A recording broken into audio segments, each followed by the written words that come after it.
5 বছরের মধ্যে অর্থনীতিকে সমৃদ্ধ করতে 3R কৌশল উন্মোচন করেছে সরকার। 2030-31 অর্থবছরের মধ্যে 8.5% অর্থনৈতিক প্রবৃদ্ধি অর্জন আর বিনিয়োগকে জিডিপির 40% নিয়ে যাওয়াই লক্ষ্য। এমন উদ্যোগকে ইতিবাচক বলছেন ব্যবসায়ীরা, তবে কৌশলের প্রথম ধাপে সংস্কারের পরিবর্তে প্রবৃদ্ধিতে বেশি জোর দেয়াকে উচ্চাভিলাষী মনে করছেন অর্থনীতিবিদরা। ইয়ানুর শিফাতের রিপোর্ট।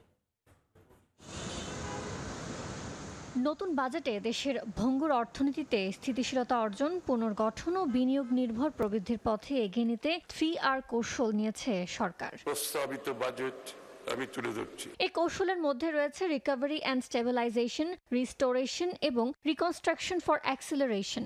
সরকার 3 ধাপে এই কৌশল বাস্তবায়নের লক্ষ্য নির্ধারণ করেছে। প্রথম ধাপে অর্থনৈতিক পুনরুদ্ধার বাস্তবায়িত হবে 1 বছরের মধ্যে। দ্বিতীয় ধাপে অর্থনীতির উত্তরণ, যা 1 থেকে 3 বছর মেয়াদের মধ্যে সম্পন্ন হবে। তৃতীয় ধাপ সমৃদ্ধ অর্থনীতি বিনির্মাণ বাস্তবায়ন করা হবে 5 বছর ধরে। এই কৌশলের মাধ্যমে সরকারের আশা 2030-31 সালের মধ্যে 8.5% অর্থনৈতিক প্রবৃদ্ধি অর্জন, পাশাপাশি মূল্যস্ফীতি নামিয়ে আনতে চায় 5%। প্রত্যক্ষ বিদেশি বিনিয়োগের পরিমাণ জিডিপির 2.7% আর মোট বিনিয়োগ জিডিপির 40% উন্নীত করার লক্ষ্য সরকারের। ব্যবসা বাণিজ্য সহজীকরণে 5 বছরকে কম সময় হিসেবে দেখলেও সরকারি কৌশলকে সাধুবাদ জানিয়েছেন ব্যবসায়ীরা। 5 বছর যদিও খুব কম সময়, মনে করি যে ইকোনমি 15-20 বছর ধরে ক্ষতিগ্রস্ত হয়েছে, সেটা 5 বছরে আবার পুনর্গঠন করে আবার অগ্রসর হবে, এই ধরনের একটা পরিকল্পনার দরকার ছিল।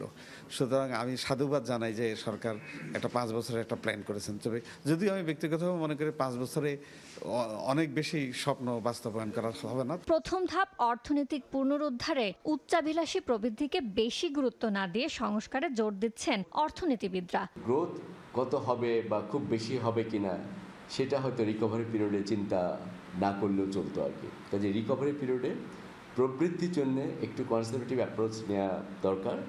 তারপর রেস্টোরেশন এবং এক্সিলারেশন পিরিয়ড হয়তো আমরা প্রবৃদ্ধিটাকে আরেকটু বাড়ানোর চেষ্টা করলে হয়তো ভালো হতো। 3R স্ট্র্যাটেজি যেটা নেওয়া হয়েছে 3টা পর্যায়ে, এটা কৌশল হিসাবে ঠিক আছে, কিন্তু বাস্তবায়ন সক্ষমতার উপরেই এটার সাকসেসটা নির্ভর করবে। প্রথম বছরে মূল্যস্ফীতি, ব্যাংক খাত ও পুঁজিবাজারের সংস্কারের ওপর প্রাধান্য দেওয়া উচিত বলে মনে করেন তারা। পরিষদের সবাই। ইয়ানুর শিফাত, সময় সংবাদ, ঢাকা।